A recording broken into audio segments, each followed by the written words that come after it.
eller går det som vanligt? De frågar fast de redan vet svaret.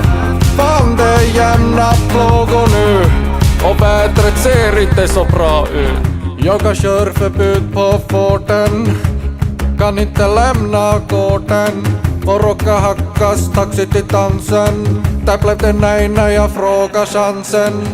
Det var bättre förr ska ni veta, då behövde man aldrig leta.